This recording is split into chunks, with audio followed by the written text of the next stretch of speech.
Assalamualaikum warahmatullahi wabarakatuh. Perkenalkan, nama saya Widadi Oliani dari kelas 12 IPA 1. Di sini saya akan menjelaskan perkembangan ekonomi pada masa demokrasi terpemimpin. Sistem ekonomi terpemimpin adalah sistem yang mengandung beberapa elemen dari sistem ekonomi kapitalis dan sistem ekonomi sosialis.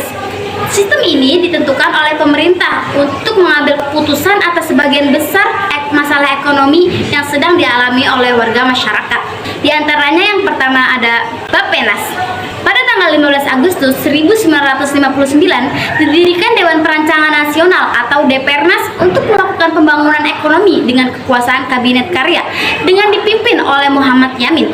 Lalu Depernas mengalami perubahan nama menjadi Badan Perancang Pembangunan Nasional atau Bappenas pada tahun 1963 dengan dipimpin oleh Presiden Insinyur Soekarno.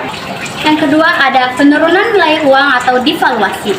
Pemerintah melakukan evaluasi untuk menurunkan nilai mata uang rupiah terhadap dolar dengan harapan meningkatkan daya saing ekspor. Dilakukan karena inflasi yang tinggi, cadangan devisa yang menipis, serta ketidakseimbangan antara ekspor dan impor yang menyebabkan ekonomi menjadi lemah. Yang ketiga, konsep Juanda. Konsep Juanda diperkenalkan oleh Perdana Menteri Juanda Kartawijaya.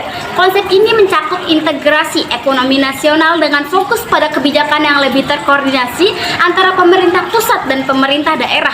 Latar belakangnya, ekonomi Indonesia menghadapi krisis besar akibat ketidakstabilan politik dan buruknya manajemen ekonomi. Yang keempat ada Deklarasi Ekonomi atau DEKON. Deklarasi Ekonomi dibentuk pada tanggal 28 Maret 1993 yang bertepatan di Jakarta. Tujuannya untuk memperkuat peran negara dalam perekonomian, mengurangi ketergantungan pada modal asing, dan mendukung pembangunan berbasis sistem ekonomi sosialis. Yang kelima, ada kenaikan laju inflasi. Pendapatan negara yang tidak memadai disertai anggaran belanja negara yang meningkat membuat kondisi ekonomi menjadi lebih buruk. Inflasi meningkat tajam selama masa demokrasi terpemimpin, mencapai puncaknya pada tahun 1965 dengan laju lebih dari 600%. Tujuan kebijakan yang diambil yaitu untuk mengendalikan inflasi, meski seringkali kebijakan tersebut tidak efektif, sehingga harga-harga barang melonjak dan daya-daya masyarakat anjlok.